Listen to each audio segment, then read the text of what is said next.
Hello and welcome to another episode of LGOtv Big Talk. And why Big Talk? Because I hate small talk. So, my guest today is the most powerful woman in the room, and she is going to teach you how you can be the most powerful woman in the room too. Her name is Lydia Fenet, and she oversees she's the global head of strategic partnerships for Christie's auction house, and that's a very cool title. She's also their head lead benefit auctioneer. Now, some of you might wonder, how do you get to Christie's? How do you get that job? Well, she started off there as an intern and has spent the last 21 years at Christie's. So all that advice that you hear about, you got to go out to go up, we're going to talk about that. We're going to talk about how you figure out who you are, what you're made of, and how you can command a room. So, very excited for this conversation today. She has raised over $500 million, that's with a B, dollars. So if there's anyone who can teach you how you can be the most powerful one in the room, it is the author of The Most Powerful Woman in the Room Is You. Now, I first learned of Lydia through my friend Kara Golden, who I got to know when her book came out, and I interviewed her. Her book is amazing, Undaunted. She interviewed me about my book on her podcast. We were podcast, besties. And then she said, who you really got to talk to is Lydia. So I went out and I bought this book and I posted my picture of me reading it on Instagram because it is a very Instagrammable, beautiful book, very smart marketing. And I tagged her and I was like, hey, I want to interview. And she said, sure. So here's the first lesson, right? Make yourself available. Say yes to things. Lydia, has that always been who you've been? Somebody who just says yes to things and figures it out later?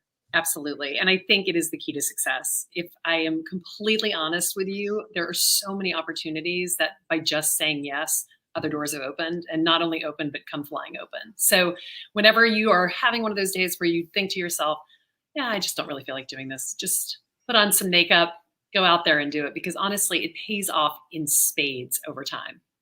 Isn't that true? I've been doing this deep dive into luck recently. Like I'm so curious. Like, are some people just lucky? Are some people born lucky? Can you make your own luck? And what I learned is that there's actual scientific proof. And like I think anything that seems hokey and superstitious, but a scientific proof is amazing. So there's actual scientific proof that says that people who are optimistic, who are open-minded, who are willing to try new things actually are luckier. And Yes. they are happier than people who don't because they put themselves like in the deal flow, if you will.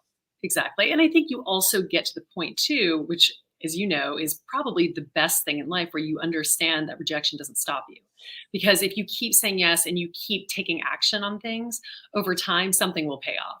If you let everything shut you down every single time and you don't do anything, then nothing will happen. So for me, so much about it is also hearing that no, pushing through it and getting to the other side, because really that is what makes things happen. It's the ability to just go out there and keep trying until something sticks. So let's go back to that very first no. I mean, there were probably no's earlier than this, but the very first no in your career at Christie's, where you just decided, I am going to go work for Christie's. Now, I watched tons of movies as a kid, and it was like so glamorous and so incredible. And they were all like, these erudite, educated, British accented, dressed amazingly, always impeccable. At what part in your I mean, maybe you didn't have an awkward youth, but in what part of my awkward youth I would ever think I'm going to go work for, it would never have happened. But what part in your youth you were like, I'm going to go work for Christie's? At no part in my youth, honestly, because I had no idea that the auction world existed. I mean, that really, even as I was writing the book, I was trying to remember the first time I had heard of an auction house or thought of it. And it was in college. I was studying abroad. My mom is British, so this explains it. And she lived in Oxford growing up. And so it was sort of always my dream to study abroad, especially in England, because I have so much family over there. And the college that I went to had a great exchange program. So I went over to Oxford for part of my junior year abroad. And while I was there, I read an article in Vanity Fair about this absolutely glamorous event that was taking place at an auction house called Christie's, where they were selling Princess Diana's dresses. And you probably will remember I think I read that same article. And it was just this incredible show of this really handsome British auctioneers standing in black ties. New York society gathered to fete Princess Diana and these dresses. And I could not get enough. I remember reading that article, jaw to the ground, thinking to myself, this is the place that I have to work, having never heard of it, not coming from an art collecting background. My parents were not art collectors. I grew up in Louisiana, which, especially in the town that I grew up in, we're not a bastion of art collecting in this small town in Louisiana. So, it wasn't that I had tons and tons of connections to get there, but I started talking about it. And kind of going back to the always saying yes, I learned that from my dad, because my dad never takes no for an answer. He just bulldozes straight through. So if I told him that I wanted to work for Christie's, even though he'd never heard of it, he too told everyone that I wanted to work for Christie's. And at a Christmas party later that year, he sort of dragged over this poor young woman who I think had come to the party through someone else. It wasn't as if she was even someone I knew. And he said, I was just talking to this girl's father, and she just started working as an assistant at Christie's in New York City. That's ding, ding, ding, ding, ding, ding, ding. I really think, there's luck, there's divine intervention. That to me, God being like, this is your plan, and here you go. Door is yours if you can kick it open. So yes. She gave me the information to the internship coordinator, who I called, and she promptly told me that the internship program was completely closed and that there were just no availabilities. Because if you're growing up in Louisiana, you don't realize the rat race of the New York internship program, which is really, at that time, was really about like who knew who and who could go in. There was no sort of equitable process. It was just people didn't get paid; they just went and interned for Christie's. And so I started calling her every single day. And I don't know if you will remember this time. I remember this time. There was a time when actually phones did not have caller ID. This was a great time, actually, if you go back and think about it. Yeah, so you would call at 5:15 after the assistant left, or 8:45 before she came in. You snuck in before the firewall was there, did it during lunchtime. I remember those days. Yeah, just any time where I figured she wouldn't think it was me, and she wasn't saying my number, so she had no idea. So she picked it up. So she had to answer. Yeah, I had no idea. Poor woman. So and she clever. Christie's until maybe 2 years ago. And when I wrote the book, she laughed so hard she didn't even remember it. But for me, I just felt like if I kept calling, that maybe the answer would change. So I would call her every day. Good morning, Mrs. Libby. This is Lydia Fenet calling from Louisiana. And I was just wondering if there had been any change. The wait list had moved. There was no wait list. It was just this hilarious back and forth where I knew she was ultimately going to say no. But then finally, I was kind of getting to that point where I needed to get the answer to be yes. And so I said to her, I sort of wrote down a bunch of different questions for the same question, really. And so I said to her after she said, oh, honey, I'm so sorry. It's still closed. And I said, may I ask you a question? Why is the internship program capped at 30? Yes. And she said, well, we take the interns twice a week to museums, and there is a certain number that the docent will take around because they can't have 40 people traipsing around the museum. And that to me was such an easy answer, because I immediately saw an opening, and I said, well, listen, I don't have to go to any of the museum tours. I could be the intern who stays behind, because if everyone's leaving, someone's going to need someone to do work, right? Who's going to get the coffee? Who's going to shred the paper? Who is going to shred all that paper? Turns out it was me. The funny thing was that it was the first time she didn't say yes, but she didn't say no. And so she called me back an hour later, and she said, you know what, Lydia, you can do a modified internship. You can come up. And all you heard was, yes, she's going to take me. All I heard was, this worked. And now I know that no doesn't always mean no. Mm-hmm. And it was a great lesson, because I think, going back to what I said about rejection earlier, I was rejected 13 times before the 14th time was no, really. But at the end of the day, all I heard was yes. And I really took that opportunity. And I say in the book, I shredded paper every single day an entire summer during my internship. I did not do anything but shred paper, and staples get stuck in shredders. So don't ever use those, just so you guys know. It'll jam it for a while. But that was really the beginning of it all for me. And once I was in the door, I first went into a different department that I didn't want to stay in. And so the minute the events job became available again, I hopped right back into it there the following year after I graduated from college. And 21 years later, I'm still at Christie's.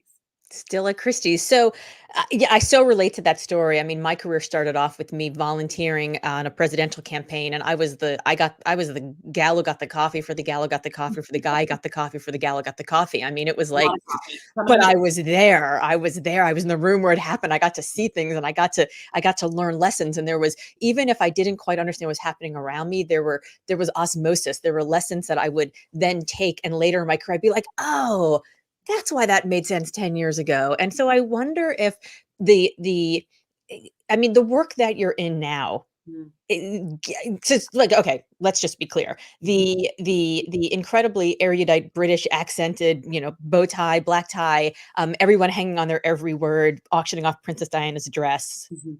is not the charity auction world necessarily. So you had to be somebody who was okay with rejection because it's hard, right? I mean, yes, you talk a lot in your book about how you command a room. Yeah. I want you to talk about the three strikes, the gavel. I want you to talk about that. But then I also want you to talk about how you turn some of these no's or some of the possible rejection or even the disinterest Mhm. into yeses. Yeah. Because I think that's something that, especially as women, we have a hard time with understanding that no is a not yet Mhm. or, asking the why. Like, I mean, that's such a brilliant thing to do. So many people don't ask why. Why not? And then when they don't understand it, they have nowhere else to go and they're sort of backed into a corner. So I'd love to hear a bit more about sort of this idea of rejection and how you are able to just get comfortable knowing that it's inevitable and it's something that you can work with as opposed to something that's working against you. Yeah, so I will say the one thing that I can tell everyone about auctioneering and charity auctioneering, Christie's, there is a glamorous side to it, and I think you can kind of see that in my book. I mean, Yes. when I was in my early 20s going into these black tie galas, even not as the auctioneer yet, just so incredibly beautiful and just everything I wanted it to be in terms of the optics. When you become a charity auctioneer, what you realize is, there are very few auctions like that Princess Diana charity auction where everyone is wrapped with attention. You're walking on stage not to sell something like at Christie's. I'm not selling a fabulous piece of art or an amazing piece of jewelry. I'm selling essentially something that someone has donated to a charity that they're going to put up for auction so that people can buy it, which is essentially a donation to the charity, right? So a ski house for a weekend that one of the board members has, or a trip or a boat, or these things are fantastic, but ultimately they do have a price, right? So I get on stage late in the evening. People have been drinking. Most of the time, they don't even really know that there is an auction. It's kind of thrown in at some point. And so there are a number of different things that I do to make sure that that rejection piece, which inevitably happens because there's always someone who drops out of the bidding, but that it isn't a part that stops me in my tracks. And so you referred to at the beginning of this the strike method, which I always say is the most important part of any public speaking, any difficult conversation that you go into. For me, I'm standing backstage. I'm looking out from behind the wings of stage at thousands of people waiting, drinking, not even paying attention, and I'm about to go on stage. So, how do I channel that energy and those nerves into something that's positive and focused and shows that I'm commanding an audience? And that for me is my gavel strike. And so, I say to anyone who does any kind of public speaking or anything like that, the important thing is to really think not only about an action that sort of transfers all of that energy. When I'm backstage, I'm usually kind of bouncing on my heels or clicking a pen because that adrenaline is coming in. And you need that energy when you public speak. When I go out, I slam that gavel down, and the first thing I say every single time is, "Good evening, ladies and gentlemen. My name is Lydia Fenet, and I'm here from Christie's Auction House to conduct a very short auction." And then I make a joke about if they bid, then it'll be quick, or I'll make a joke about the audience or something like that. But that first line for me, I mean, if I was sound asleep and you woke me up in the middle of the night, I might just say it out loud because it is rote memory. Yes, it's your line. It's on. It's how I start. And it also allows me to kind of pan the audience, see who's there. It really for me takes all of my nerves away because I also feel like when you're speaking in public, when you start speaking, that's when the nerves start to dissipate. Right. So the gavel goes down. I know that strike method three times, look up, hello, my name is Lydia Fenet, and I'm ready to go. So I always say to people in any instance where they're trying to steal themselves, think of that first line. Mm. What are you going to say? You go in there, you maybe clench your fists three times because not everyone can bring a gavel. But the point is that you know what you're going to say when you walk into the room. So you're not scared and you're not unnerved. You're not like, oh God, how am I going to enter at this point? You just say it and move on. And so then I get to the point where I'm on stage and the bid starts bouncing and ultimately someone rejects me, right? There's always someone who we're at $5,000 for this amazing trip and you're going on this trip. And how about 6,000, sir? And the guy looks at me and is like, I don't want it. Like, give it to him or something. So I could either crumble because ultimately he's rejecting me and now I have to go back, even though I've been trying to Right. entice them into going. And if somebody can bid 5,000 at this charity auction, they could probably bid 6, right? I mean, so you're like you're auctioning off Bruce Springsteen's guitar, and if somebody's at 250,000, do they really not have 260? Like you're sort of Exactly. at a point where you know they have it. Yeah. So what's getting in between them and continuing to go? Exactly, but then I have to dance that very fine line between not insulting anyone in the Yes. audience. And remember, it's all for charity, so I have to keep it positive and light. And we talked about the positivity and the Yes. optimism. So Because you're the face of Christie's, but you're also the face of the charity. exactly, Yeah. and the language that you use to motivate people and to inspire them. And I learned that. I mean, you talk about the lessons learned. There was one time on stage when I was very young. I was probably sort of 25 or 26, and this guy in the very far back of the room said something. He bid, and I said, "Ah, bid from the cheap seats in the back." Now, if I'm saying it out right now, it makes me kind of like grimace because I can't believe Right. it came out of my mouth. I was, in the middle of a crowded room trying to get people's attention, trying to make them laugh. And afterwards, the head of the organization said to me, like, Lydia, the cheap seats thing. And also, interestingly, I had heard some of my male colleagues use that line, but from a woman, they didn't appreciate it as much. Yes, So, that's very well. We should talk a little bit about that also, about what the difference is. So you have somebody who's bidding 5, you're not quite sure where they're going. Can they get to 6? And then and how then, do you keep the energy going when it's I mean, one of the things that you have to do as an auctioneer, and I know, in your speaking world and me in my speaking world, is the audience needs to know that you're taking care of them. So oh, there is that awkwardness. no, because you make it fun for them. So I have my bidder at 5,000. I have my bidder at 6,000. I know that the 5,000 person is out. He's sort of turning his back. So Mm. what I'm doing is describing to the crowd what's taking place. This is me facing my rejection head on. So we're at 5,000, sir. We have 6,000 on the right. Would you like to go to 7? The man turns around. I say to the audience, well, this gentleman has turned around. So Mexico is not in his future, ladies and gentlemen. Will he miss the sunshine? Yes, because it's going to be snowing. And I'm backing back across the stage. But the good news is, ladies and gentlemen, I also know that this gentleman has $5,000 burning a hole in his pocket, and we have plenty of lots and a paddle raise at the end. So I will be coming back to him, $6,000 sold on my right, right? Oh, there's so many smart things in that. You have taken care of him, you've given him the out, you've let the audience not feel uncomfortable. You have let him know that you're still gonna take his $5,000 later. So we can't do the, like, if I don't see you, you don't see me, I'm not making eye contact thing that, our children and our puppies do when they do something wrong.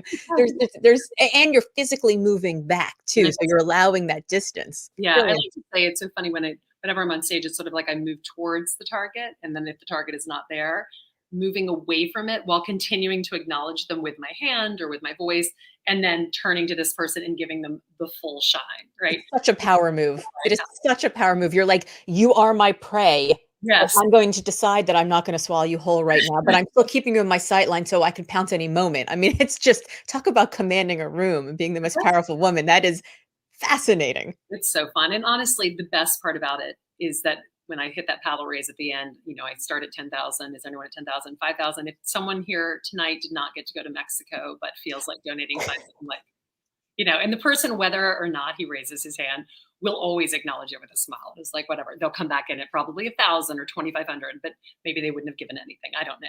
But the point is, and to your That's smart. point, as a public speaker, and really as a charity auctioneer, the thing to always remember is that it actually has nothing to do with the people who are bidding. You're entertaining 1,000 people. So what are you doing to keep their attention? You are telling a story on stage. Hmm. So you really, I mean, you can hear the cadence at which I speak. When I'm on stage, it never stops. I get off, I have migraines because you can imagine how many different synapses are firing to keep those words coming.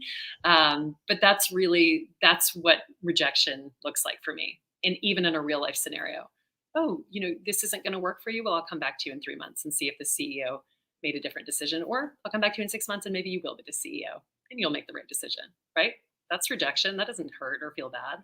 So I just feel like when we take the sting out of rejection and we think of it as sort of like ooh, that didn't feel good, but I'm fine, life becomes a lot easier. And incredible, incredible. And the other thing I'm thinking about is that the charity circuit in New York City and around the world where you do this work, there are a lot of the same people who attend the same events, right? So you see people over and over and over, which A means you have to keep your material fresh, right? So you can't tell the same story on a Thursday that you told on the Tuesday, but also you can remember people because you're like, yeah, yeah, yeah, I know you didn't give here, or I know that you really like these kinds of things, and you can.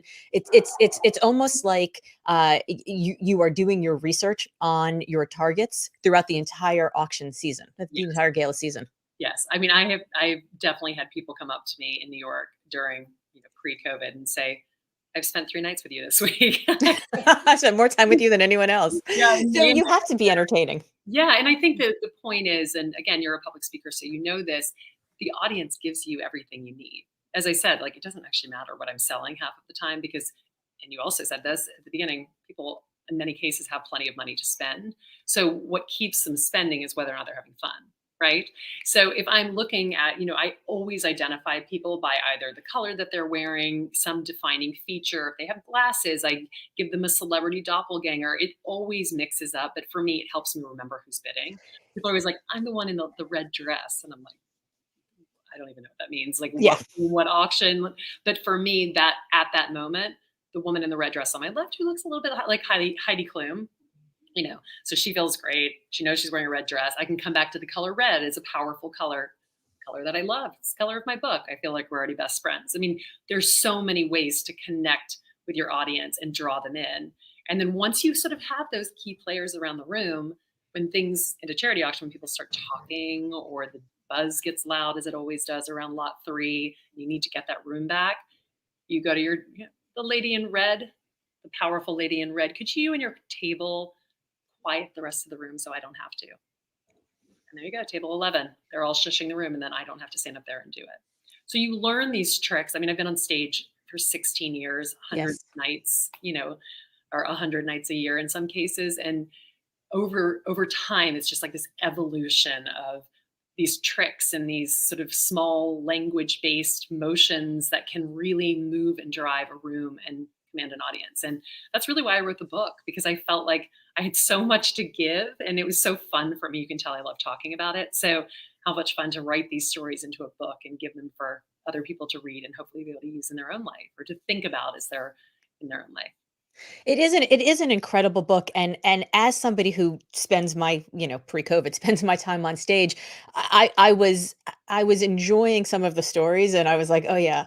I see what she's doing there. I need to now do that." And so just the fact that you can use this on stage is terrific, but you can also use it in real life. I mean, you talk about what you do on stage, but you also weave it through what you did in the office, what you did at work, what you're doing in personal relationships, and just how you can focus that energy, focus that time, create, the audience gives you everything you need, as you said, except they don't give you the energy. You have to provide that, right? You have to bring the energy, you have to set the tone for the room. And I think that becomes also part of what we have to do every single day. So you were there at Christie's, you're working your tail off, you're creating, this new division, you're doing, you've got the day job at Christie's, the night job at Christie's doing the auctions. And then you find out that you're making a third of what everyone else is making. And there is a moment where you have to bring some energy to that Yeah. conversation. And there are lots of different ways people can handle it. I mean, some people get pissed off and they leave. Some people get all up in their feelings and they, have a pity party in the smoldering embers of 1700 s'mores. I mean, people have a lot of different reactions. And you find this out in this moment at lunch. You're there with your girlfriend, everybody, you're talking about how your roommate's moving out of your, like hovel of an apartment you're in, and you have to find somebody else. And meanwhile, another friend's like, I just bought a place. And you were like, wait, what? Nobody gave me the memo that just because I work somewhere sophisticated and glamorous doesn't mean that I'm getting paid in sophistication and glamour. Like I actually need to make some money. So you had to decide what kind of energy you wanted to bring to that conversation internal at the organization, the only place you ever wanted to work or loved. Yeah. And So that's how did you go about that? Well, it's such a funny thing because when you do really love where you work and you have a passion for what you do, you don't want to leave. So it's this weird thing. But then when you realize you're making a third of what you want, you feel completely betrayed. And that's how I felt. I felt like I had put all of my trust in my family. That was basically at that point, like, we're giving you to someone else because we don't really care that much about you. It just felt very disloyal. And I think one of my first takeaways from that, and something I always remember whenever anything happens at work, good or bad, It's not personal, it's business, right? That is the key to every conversation you have. And no matter how much you love an organization, a new CEO could come in the next week and fire you. So don't ever forget it's not personal. At the end of the day, you are a number on a line item. And if your line item goes away, then you go away too. So don't forget that, because that really helps steel your nerves when you walk into any kind of conversation. On a bad day, you'll be let go. On a good day, you should be rewarded. So think about the reward and what you can get at that point. So in my case, it was really, I was at this brunch, as you said. My friend tells me she's buying an apartment. I could not even believe what I was hearing. And I sort of, went back to her afterwards and I was sort of like, what do you mean you're buying an apartment? I thought we were all eating hors d'oeuvre at cocktail parties because we were only using the money for our rent. And she looked at me like I was insane. What are you talking about? And I said, how much money do you? Oh, dear girl. I know. It's really one of those awful moments where you can't believe it's like living in two parallel lives, or all of a sudden you realize that your eyes have been opened and you can't unsee what you've now seen, which in my case was that I was dramatically underpaid. And that for me became a moment where I had those grieving emotions. I went through it. I'm a very emotive person. I cry, I get angry, I pass through my emotions quickly. So, I had a pity party for half a day. Then I sort of pulled myself up together. I'm like, what am I going to do about this? I was like, I need to research. I need to figure out what this job it really is. And I started asking around and I found out that there were companies where people were making not even 3 times as much, 4 times as much as I was making in my job. And so at that moment, I realized, at the end of the day, I need to stand up for myself. Otherwise, I'm going to be a disgruntled employee. And that is the employee you are if you don't feel like you're getting adequately compensated for what you're bringing to the table. And so at that point, I basically wrote a business plan for something I'd been thinking about for many years, strategic partnerships, which is the department I started for the company. And I really sort of like walked away and was like, what am I going to do with this? And it happened that I had a great relationship with my boss at the time. He was an amazing, amazing man. But, he had been very much into the, okay, Lydia, just, don't ask for more money. It's kind of gauche. Here at Christie's, we don't talk about money. It was just like a very sort of like pushback on that. But Now, was he also making a third of what other people at his level were making? Or I don't think that I honestly think that's what he believed. I don't think that he had come from a very well-to-do family, and it just really didn't occur to him that yes, it would be something. it didn't have to be an issue for him. It didn't have to be an issue, which is, God bless him. That's Yeah. a wonderful life to live. But I think as somebody who is cascading information to someone, it's not what you want to be telling the team. Even if you're the person who has to tell them no, better that they asked.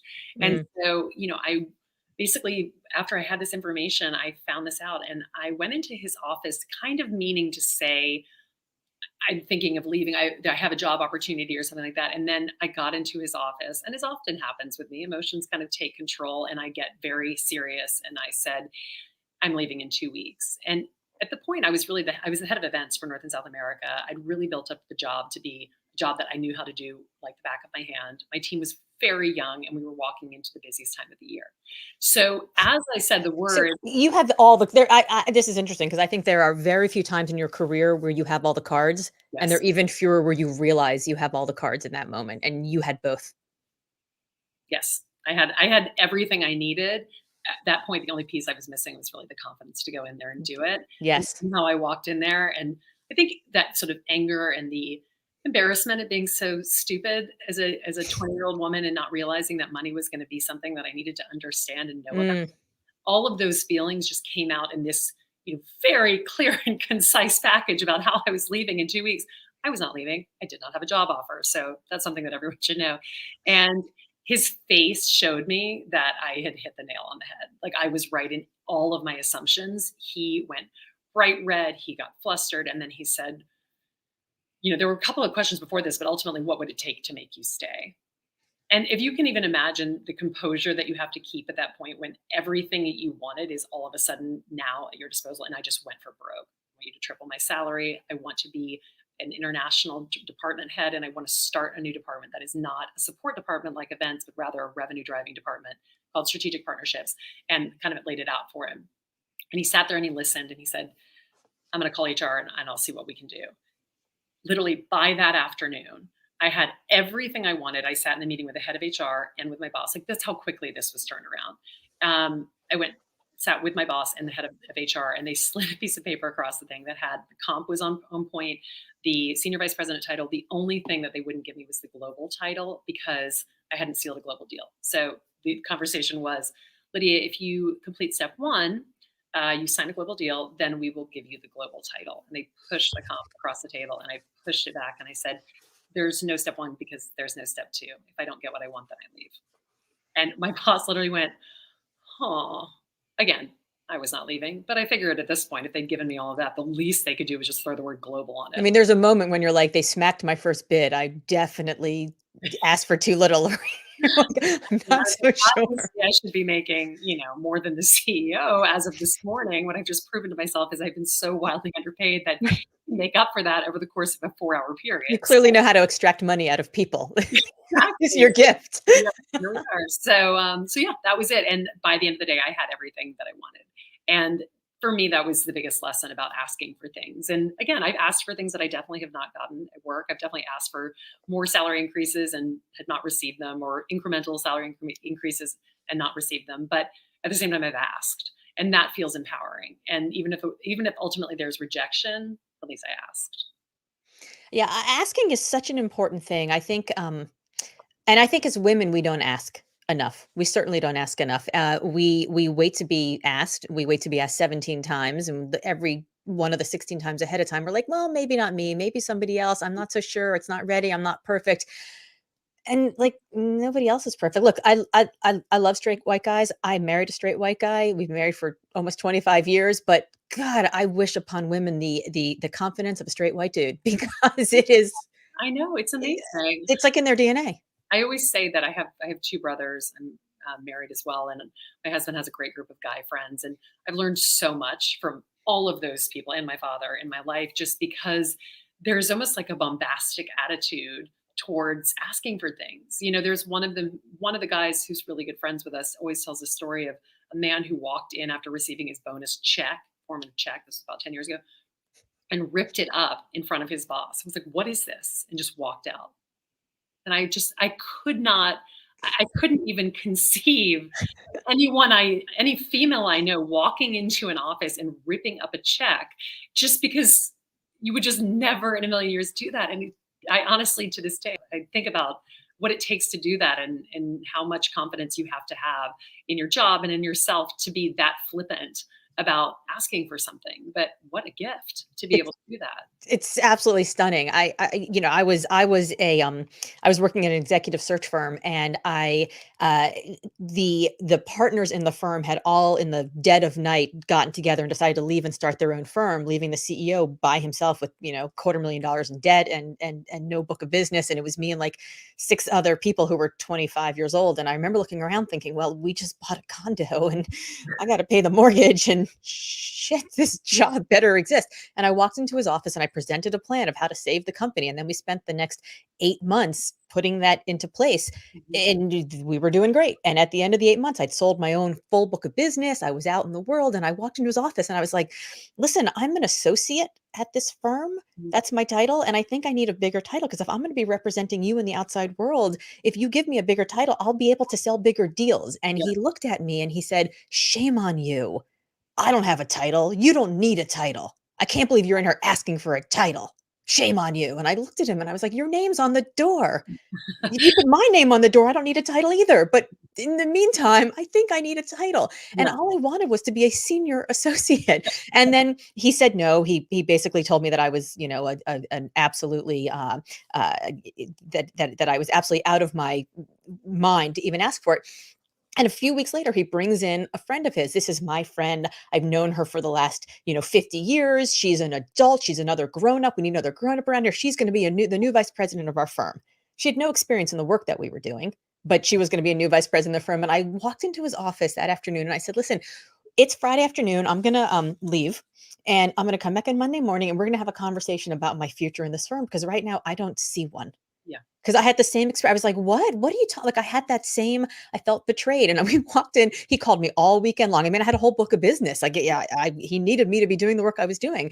And all the other people in the firm were looking at me as their new, like, leader. Mm. And he knew he was screwed. And so he called me all weekend long. I didn't pick up the phone. Finally, Sunday night, I picked up the phone and I was like, listen, I'll be in Monday morning. We're going to have a conversation then. I walked in Monday morning. He sits me down. He's like, I'd like to apologize. I'd like to give you this raise. I'd like to make you a vice president, and on and on and on. And all I'm thinking is, I just wanted to be a senior associate. Right? But there are those moments where you're like, this just isn't right. Yeah, absolutely. Absolutely. And I think, you know what? It shows that if you are willing to push back, which we've been talking about this whole time, and not always take at face value, oh, okay, you don't do titles here. You would never make me a senior associate. There's always room. You know, I mean, There's look at the always room. boss. There's always a range. You know, when you walk in for any kind of, when you're giving someone a raise, like here's the range for their raise, right? And how many people, and I'm sure, you know, you've worked for a long time too. It's like, how many people have walked in and just said thank you? And you're just sitting there, there is more money on the table. You know, Right. at, Right. you want to maybe ask for just something. Would you like to ask me something in the form of a higher number? You know, it's like, let me guide you to ask the question that will ultimately reward you. Because you know, I have a very good friend who worked at Google. She was one of the first people in at Google. And she always says to me, I think now about the guys who went in and what they asked for after that first year and what I asked for. And that's the difference between the people who will never have to work a day in their life and me. And I think about that all the time. And she said, and that to me is the greatest issue with being a woman when you're young and no one tells you to keep asking. Because over time, that money grows. You know, compound interest is an amazing thing. And if you start making money when you're 21 years old, it's so much better than making money when you're 30. So, Ain't that the truth? you know, it's Susie Orman, I can never get her name right. I listened to her once say, you know, 401k, Lydia, or not Lydia, to me, and through the TV, I thought she was speaking to me. Yes, of course. In her pantsuit. And she said out loud, you know, 401k, it's free money. They are giving you free money. I think I heard it for 3 years before I started maxing out my 401k at work. Such a simple thing. And you see that money grow. So it's the same thing in a job when you're 21 years old. Ask for the most you can. And remember that every year, if you keep asking, even if you make 2% more, that money grows over time. So Yeah. don't forget about that. Yeah. You know what 2% more is more than? 0% more. Totally. 1%. Always. Right. Right. And you know, it's this like, here's the range of the range I can raise I can give you. And people say, okay, but they don't say, okay, well, now what do I need to do in the next 6 months, 12 months, 18 months to get there? And how often can we check in? Because I want to keep growing. People forget that their bosses actually want them to be super engaged and hungry in their jobs. We don't see it as them being greedy. We see it as them being hungry to become bigger and better than who they are. So that brings me to the topic of Wonder Hell, which is what I'm writing my next book about. And Wonder Hell, as I think I emailed you, is that moment when you're like, things are starting to work. I'm starting to see momentum. It's working. I've done 100 auctions, 500 auctions, 1,500 auctions. I've got my stride. I know what I'm doing. I'm feeling good. I'm like in my vibe. It's amazing. It's humbling. It's wonderful. Mm. And also, holy crap, I've never been so exhausted in my entire life. I'm full of stress. I'm full of anxiety. I'm full of I'm not sure what. It's hell. It's wonderful and it's hell. It's wonder hell. And wonder hell is the place where your burden of potential comes and unpacks its backpack and sets up its cot in your psyche and is like, hey, Lydia, what you got for us? Yeah. What else can you do? Are you going to lean into this newfound you that you might not have realized you even had inside of you? Or are you going to let it just walk on by? And every book I've read out there is about how to survive these moments of wonder hell. Like just put your, shoulder to the wheel, rise and grind, lean in, whatever it is, you'll get through it. Have a, nice bubble bath, have some me time, go to a day spa, have some time with girlfriends. But nothing ever talks about how to how to thrive in these moments. And I think we need to learn how to thrive in these moments, because on the other side of this wonder hell is the next version of you. And guess what you find there? Your next wonder hell and your next wonder hell and your next wonder hell. And that's amazing because it's a portal between who you are today and who you realize you can be and what you need to do to go become that person. So you tell a story in your book about Clark Kent, about being on stage. And as soon as I read it, I was like, I need to interview her. So you tell, I was intrigued from the beginning, but this moment is a Clark Kent moment where you're on stage and you see the person, right? The person in the red dress, the person who you're going to like talk to the entire time. And you're like, Clark Kent, what do you think? Is he going to do it? Superman, he's amazing, saving the world in tights and the whole thing. And then you find out later he's this major talent agent. And he says to you, Lydia, you have incredible talent. What are you going to do with this talent?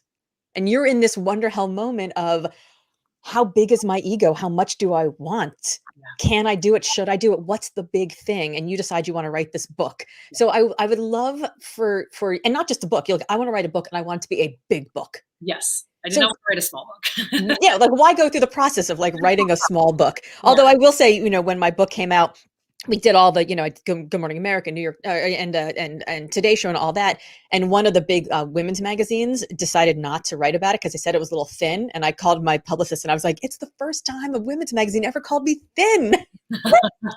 Winning. So this is a moment of wonder hell where you are realizing there's actually more. I could do more. This is bigger. And I wonder if this was the first time where you were sort of faced with this, what am I going to do with my talents? Or if you, I'm guessing, probably saw this throughout your career a lot at each of these moments when you're like, someone's got to do it. Yeah. Why not me? Well, I think for the longest time, it was always people coming up to me and saying, what are you going to do with this? And I would let them come to me with the ideas. And in my gut, I knew it wasn't what I wanted to do. So I say in the book, I was on stage at an auction in San Francisco and I was between the live auction and the paddle race. So I got off for the video. This man came running over to me. He's like, I head up private equity for Goldman Sachs. And he handed me his card. And I was sort of like, do you want an auctioneer I'm confused. And he said, I think you would be great. Would you come talk to me? Would you call me so we can talk about what you could do with this talent at Goldman Sachs? And, I have no interest in working in a financial institution. And I know that. And yet, I always say yes too. So I followed that path, knowing at the end of it that I was never going to leave Christie's to go work at a financial institution. It just didn't have enough glamour for me, honestly, if I'm honest. Would the paycheck have paid off? Absolutely. That would have been a much better idea, except in the life that I want, that was not what I wanted to do.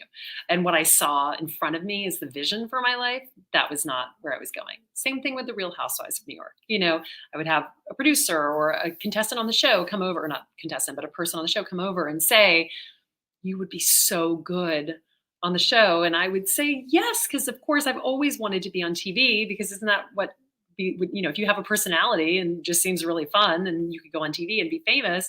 But at the same time, was that really what I wanted to do after 15 years of building a career? Not really. And there have been so many reality shows over the years. You could do this. And again, I don't think that's who I want to be. So ultimately the answer was always no.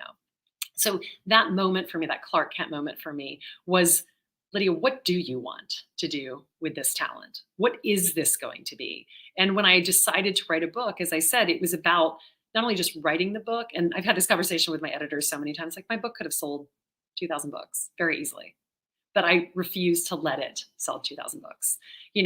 Every single person who reached out to me about doing something when the book came out, I put them into a full notebook of just names of friends, people in different locations. And I spent like a week going back to every single person who reached out to me when the book came out. Yes, I will do that talk. Yes, I will come to that tour. Yes, I will do that at your book club. I mean, it was sheer force of will that the book ended up selling as many books as it did, because I refused to let it fail.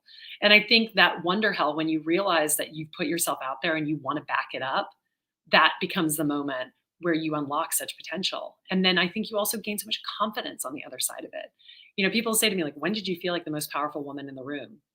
I said, well, after I finished writing a book called The Most Powerful Woman in the Room Is You, made them put a hot pink cover on it, and then marched around the US and half of Europe doing book tours. Like, at what point could I not be powerful anymore? Like, I had proven my thesis that if you believe it and you believe that you own the power and you have it within you, you can make yourself the most powerful woman in the room.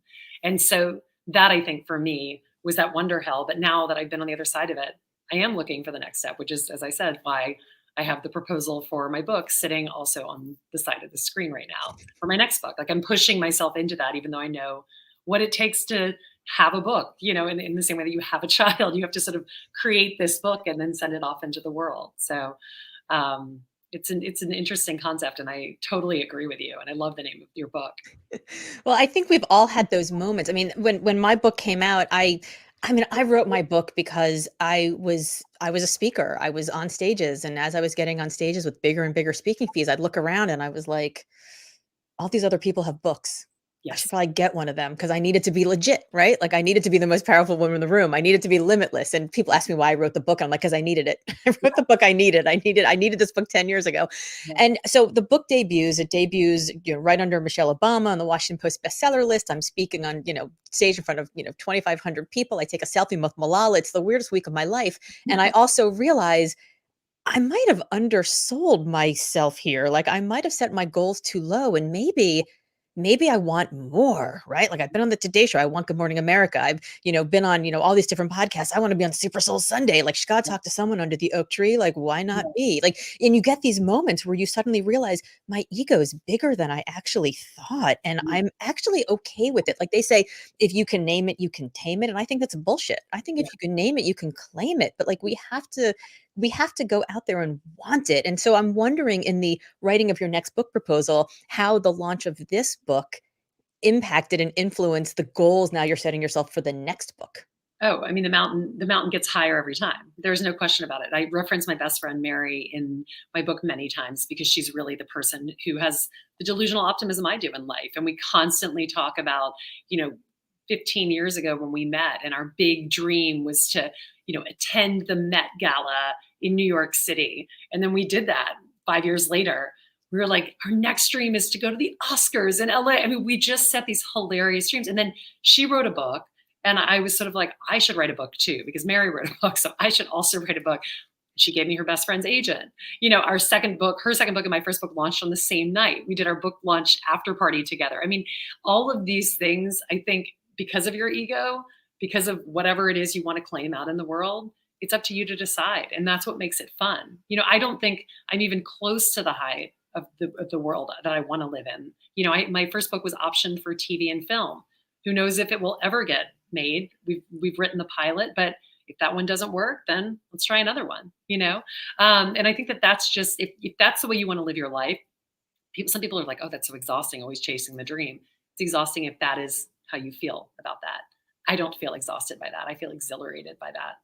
I see a mountain getting higher and I think, like, strap on my crampons. We've got to get the ice part of this going, and I really believe that. And it's funny. I was talking actually yesterday to Dana Perino, who is the woman on America's Newsroom every morning, and she's such an incredible advocate for women. And I've gotten to know her because she reached out to me when I was doing an Instagram live during COVID. She'd read the book and she was just sort of like, would you want me to be on it? And so we became friends, and she sent me the galley of her book, and I was interviewing her yesterday for her book. And the beginning of it tells this story. She's in DC, and this woman calls her and says, and I'm paraphrasing because I can't remember exactly how this goes, but the woman calls her and is like, I have this really difficult situation where somebody wants me to put something out in a press release that's very negative in tone and really not who I am. But at the same time, I think I'm going to lose my job if I don't do it. And she said, you absolutely cannot do it. Integrity is all you have in your career.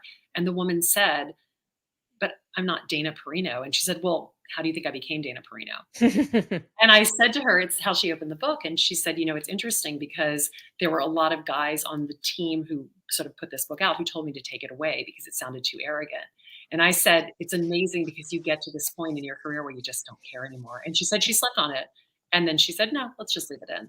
And I said, well, then you've hit the place that you want to be, because you're looking back and thinking, I've already learned all those lessons and this is where I am now, right? This is who I am and I'm proud of it. And happy to say, yeah, I became this person because I followed this path. I know this story. So let me help you. It is such an terrific story. I wrote the sort of 4-page overview of Wonder Hell, and I sent it out to a bunch of people who I respect deeply. And all of the women were like, "Oh my God, I can't wait for you to write this book. This resonates so deeply." And all the men were like, I'm Totally. not sure. I'm not sure it resonates. And I didn't think about this as a women's book when I conceived of it, because I kind of always describe myself as a socialized male. Like I'm just, Yeah. I'm just the way that I process and I emote and I relate. And yet it's fascinating to me that the men were like, I don't know, because I think they've never had that moment of, is my ego too big? Yeah. Are my goals too big? Like, I think when you're at the bottom of a mountain and you look at the top, you're like, I want to go there. And then halfway, not even at the top of the mountain, but halfway up the mountain, you start to see the view of other mountains emerge. And then you're like, I better start husbanding my resources, my Yeah. fuel, my snacks, my water, because I want to keep going. And as you climb, you keep seeing more, because every time you get to the next place, the view gets even better and gets even more different. But this idea of sort of staying true to who you are, I think, is such a beautiful thing. I love that you mentioned Mary. You interview 30 or so women in the book, where you have them tell their stories about being powerful and what gives them power. And one of my favorite ones is where you talk about Mary early on in her career, realizing that Elizabeth Taylor doesn't care about all the super fancy hors d'oeuvres that they want to give to her at this super nice party that she's having. And in fact, she just loves cocktail weenies. She loves little pigs in blankets. And I will tell you that we had a very fancy black tie wedding, Boca Raton Hotel, when I was growing up, when I was getting married, and we had everything you could possibly imagine. And we had cocktail weenies, because my mom was like, I don't care how fancy you are. No one's too fancy for a cocktail weenie. She's right. It's the bestseller in Mary's. She wrote her second book is called Tiny Hot Dogs. It's fantastic. So there is something about staying true to who you are and making sure that you do understand who you are, like sort of what your moral compass is, and being authentic to yourself. Because I do think, she became Dana Perino because she stayed true to what was right, but also because it's who she was Yeah. as well. And I think sometimes we're chasing these goals and it feels exhausting. I mean, this is what Limitless is all about. We chase these goals, but they're someone else's goals. Yes. So it doesn't feel good. We get to the top and we're like, the top of what? This isn't the mountain I wanted to climb. Totally. So understanding what success means to you and what your actual goals are, I don't think that's exhausting. I mean, you're an extrovert, I'm an introvert, and we have the same approach to this. It's just figuring out what the goals are to you. So when you think about how you set those goals, and this is the last a question I have for you, how you set those goals, and whether, how do you check that, right? Like, is this right? Is this crazy? Is this insane? Am I shooting too low even? Mm. How do you decide that? Do you surround yourself with people? Is it a one-on-one conversation with yourself? What's the process of, the sort of vision board thing that you do? It's twofold. I mean, I have a pretty good sense of self. I have a pretty good understanding of what I want from my life and what it's going to take to get there. And I am delusionally optimistic. I mean, it's really, so is Mary. Again, that's why we are linked so closely. Again, that's scientific. You're making your own luck. I'm telling you, it really Science has proven it. way. People are like, it's going to snow. I'm like, it is definitely not going to snow today. Meanwhile, it's snowing outside. It's going to be interesting 20 feet later.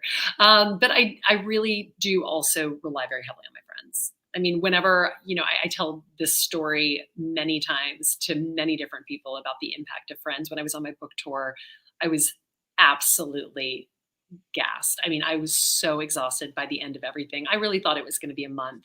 It was, at this point, I was 9 months into it, traveling constantly, not only for my full-time job, I have my night job, I have my book tour, I'm on a plane Wonder hell. every day for children, and my little one was little at that point. And, I was trying to always be there for dinner. It was like all of those things I'd set myself up to, like, I want to be home for dinner every night. I need to be there when they wake up. So if that meant going to California and coming back on a red eye twice in 1 week just to be there for bedtime, and again, Yeah, I know. why don't you just stay in California? Because I have to be with the kids. He was sort of like, this is on you.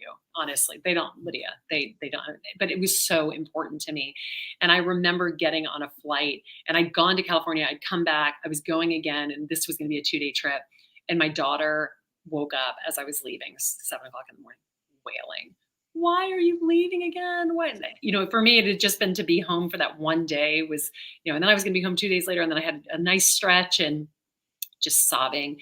And I got in the cab. And when you're tired, everything is compounded. And when I start going down a spiral where I realize that I'm upset and I'm feeling horrible, it's usually because I just I've hit that wall. And so I was just trying to remind myself, like, you're tired. You're going to have a long plane ride. You can take a nap. Like, just try to get through this. And one of my friends texted, because I think I posted something on Instagram about being back to the airport or something like that. And a friend said, hey, honey, how you holding up? And I really just, Yeah. Beatrice was sobbing. I feel so guilty. I can't stand this. I'm so exhausted. And I could honestly cry now, because she started with you've got this. And then started looping in my friends.